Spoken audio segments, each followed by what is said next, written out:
Good morning students. ఈరోజు మనము ledger topic గురించి చెప్పుకుంటున్నాం.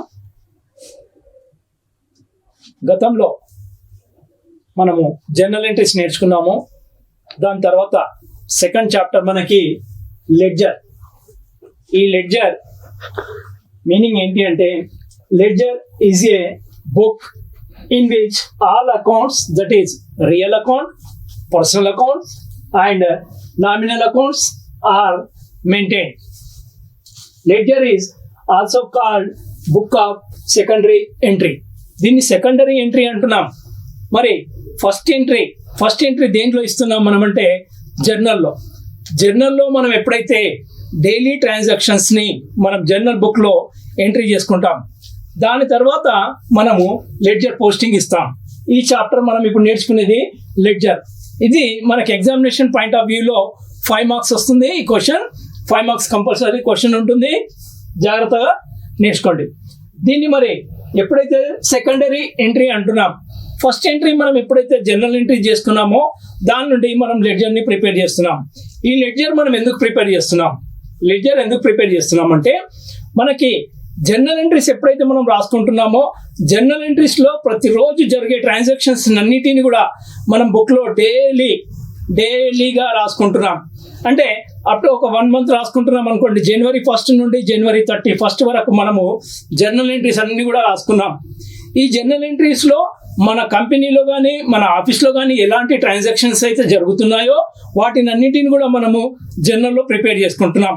మరి ఈ జర్నల్లో ఫుల్ టోటల్గా 1 మంత్ ట్రాన్సాక్షన్స్ అన్ని కూడా మనం డివైడ్ చేసి రాసుకుంటున్నాం. డెబిట్ ఏంటి, క్రెడిట్ ఏంటి, అది గతంలో మీరు నేర్చుకున్నారు. ఇప్పుడు మరి ఇక్కడ మనం నేర్చుకోబోయేది లెడ్జర్. మరి జర్నల్ నుండి మనం లెడ్జర్ పోస్టింగ్ ఏ విధంగా ఇవ్వాలి, జర్నల్ని మనం ఏ విధంగా ప్రిపేర్ చేసుకున్నామంటే, ఇక్కడ ఒక ఎగ్జాంపుల్ చెప్తున్నాను చూడండి. ఈ ఎగ్జాంపుల్లో మనం జర్నల్ ఎంట్రీస్ని ఏ విధంగా రాయాలనేది చూపెడుతున్నాను. దీని నుండి మనము లెడ్జర్ పోస్టింగ్ ఇస్తాము. దీన్ని జాగ్రత్తగా చూడండి. ఆల్రెడీ మీరు నేర్చుకున్నారు ఇది జర్నల్ ఎంట్రీస్. ఇక్కడ చూడండి, ఒక ఎగ్జాంపుల్ చెప్తున్నాను.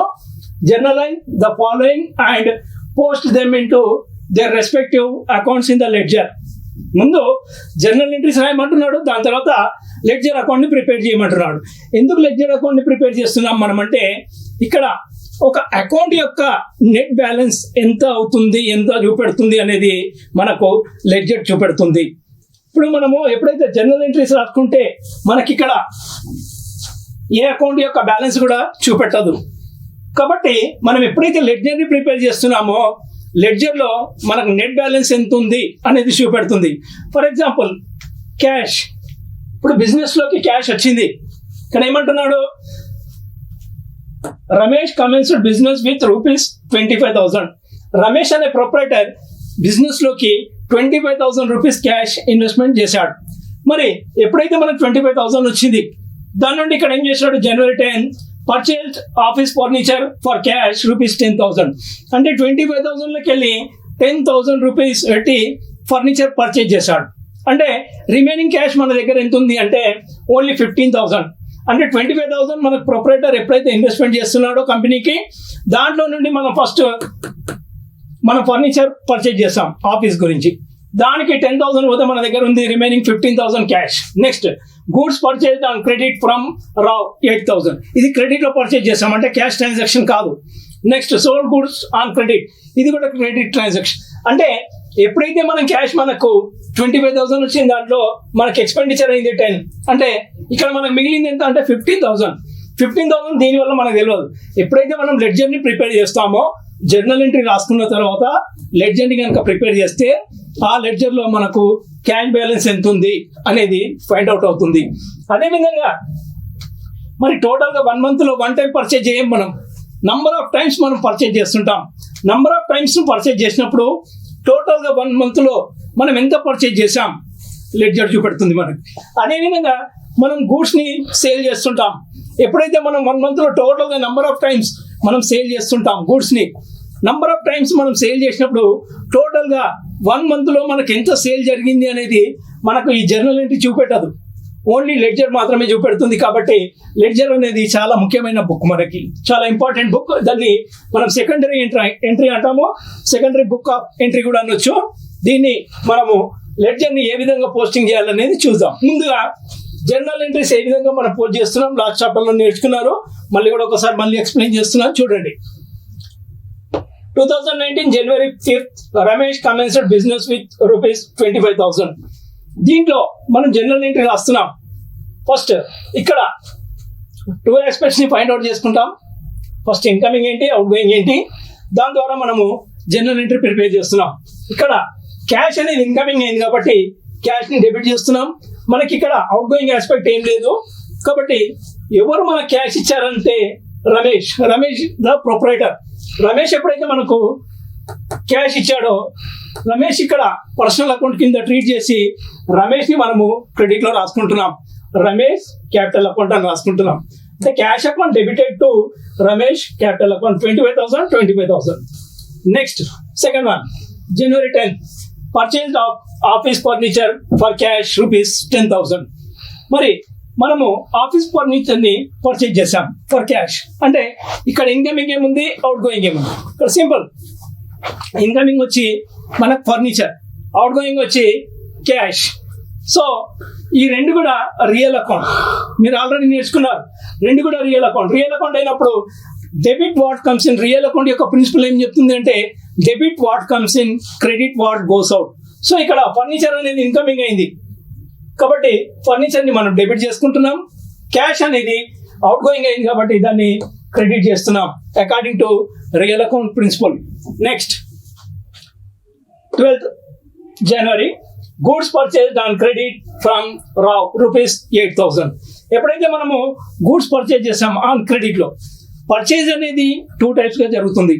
ఒకటి క్యాష్ పర్చేజ్ జరగవచ్చు, లేదా క్రెడిట్లో కూడా మనం పర్చేజ్ చేయొచ్చు. ఎప్పుడైతే క్రెడిట్లో పర్చేజ్ చేసామో ఇక్కడ క్రెడిట్లో పర్చేజ్ చేసినప్పుడు మనకి ఇక్కడ ఇన్కమింగ్ ఏముంది, అవుట్ గోయింగ్ ఏముంది అనేది చూస్తున్నాం. ఇక్కడ గూడ్స్ పర్చేజ్ అయినప్పుడు గూడ్స్ అనేది ఇన్కమింగ్ అయింది కాబట్టి దాన్ని డెబిట్ చేస్తాం మనం గూడ్స్ని. నెక్స్ట్ అవుట్ గోయింగ్ ఏమన్నా ఉందా అంటే లేదు. మరి ఆ గూడ్స్ మనకి మనం పర్చేజ్ చేసినప్పుడు ఎవరైతే మన గూడ్స్ ఇచ్చారో అది ఎవరు ఇచ్చారో అనేది ఇక్కడ మనం చూస్తున్నాం. దాన్ని మనకు రావ్ ఇచ్చాడు కాబట్టి రావ్ని మనము పర్సనల్ అకౌంట్ కింద క్రెడిట్లో రాసుకుంటాం. Purchase of goods account debtor to Rao's account.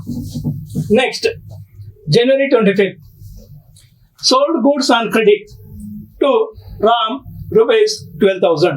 అదేవిధంగా ఎప్పుడైతే మనము క్రెడిట్లో పర్చేజ్ చేస్తున్నామో మనం సేల్స్ను కూడా 2 టైప్స్గా చేయొచ్చు. ఒకటి క్యాష్ సేల్ చేయొచ్చు, రెండోది క్రెడిట్ సేల్ కూడా చేయొచ్చు. మరి క్రెడిట్లో మనం సేల్ చేసినప్పుడు ఇక్కడ ఇన్కమింగ్ ఏముంది, అవుట్ గోయింగ్ చూడాలి. ఇక్కడ మనం ఎప్పుడైతే గూడ్స్ని సేల్ చేస్తున్నామో క్రెడిట్లో ఇన్కమింగ్ ఆస్పెక్ట్ ఇక్కడ లేదు, ఓన్లీ అవుట్ గోయింగ్ ఆస్పెక్ట్ మాత్రమే ఉంది. అవుట్ గోయింగ్ ఏముందంటే గూడ్స్ ఉంది. దాన్ని ఎప్పుడైతే గూడ్స్ అవుట్ గోయింగ్ అయిందో దాన్ని మనం క్రెడిట్ చేసుకుంటాం according to real account. Next ఇక్కడ రామ్ పర్సనల్ అకౌంట్లో ట్రీట్ చేస్తాం. రామ్ ఇక్కడ రిసీవర్ కాబట్టి అతన్ని మనం డెబిట్ చేస్తాం. పర్సనల్ అకౌంట్ యొక్క రూల్ ఏం చెప్తుందంటే debit the receiver, credit the giver అంటుంది. కాబట్టి రామ్ ఇక్కడ రిసీవర్ కాబట్టి రామ్ని మనం డెబిట్ చేస్తూ మనం గూడ్స్ని క్రెడిట్ చేస్తున్నాం. Rams account డెటా to sale of goods account. Next మరి దీన్ని బట్టి మనం ఏం చేస్తున్నామంటే ఇప్పుడు లెడ్జర్ని ప్రిపేర్ చేయాలి. ఇప్పుడు నేను చెప్పిందంతా కూడా మీరు ఫస్ట్ చాప్టర్లో నేర్చుకున్నారు. మళ్ళీ కూడా ఎగ్జాంపుల్ చెప్పాను. అంటే లెడ్జర్ని ఏ విధంగా ప్రిపేర్ చేయాలంటే మనం ఫస్ట్ చాప్టర్ నుండి సెకండ్ చాప్టర్కి ఎట్లా అంటే మనము ఫస్ట్ బుక్లో ఏదైతే ఎంట్రీ చేసుకున్నామో దాని నుండి సెకండ్ బుక్లో ఏ విధంగా ఎంట్రీ చేయాలి. సెకండ్ బుక్లో మనం లెడ్జర్ని ప్రిపేర్ చేస్తున్నాం. అంటే ఇక్కడ డిఫరెంట్ టైప్స్ ఆఫ్ అకౌంట్స్ని మనం ప్రిపేర్ చేయాలి. చూడండి ఇక్కడ క్యాష్ అకౌంట్ ఉంది, క్యాష్ అకౌంట్ ప్రిపేర్ చేయాలి. అదేవిధంగా రమేష్ క్యాపిటల్ అకౌంట్ ఉంది, రమేష్ క్యాపిటల్ అకౌంట్ ప్రిపేర్ చేయాలి. నెక్స్ట్ ఆఫీస్ ఫర్నిచర్ అకౌంట్ ఉంది, ఆఫీస్ ఫర్నిచర్ అకౌంట్ ప్రిపేర్ చేయాలి. ఆల్రెడీ క్యాష్ అకౌంట్ ఉంది, క్యాష్ అకౌంట్ మనం ఆల్రెడీ రాసుకుంటున్నాం. Next purchase of goods account, next Rao's account, next Ram's account, next to sale of goods account. ఈ accounts అన్ని కూడా మనం సపరేట్గా మనం రాయాలి. మరి అకౌంట్ ఎట్లా మనం ప్రిపేర్ చేయాలి? అకౌంట్ అంటే ఇక్కడ లెడ్జర్ చూద్దాం. ఈ లెడ్జర్ అనేది మనకు టీ షేప్లో ఉంటుంది. దీన్ని మనం అకౌంట్ అంటున్నాం. దీన్ని ఫస్ట్ 2 పార్ట్స్గా డివైడ్ చేసుకోండి.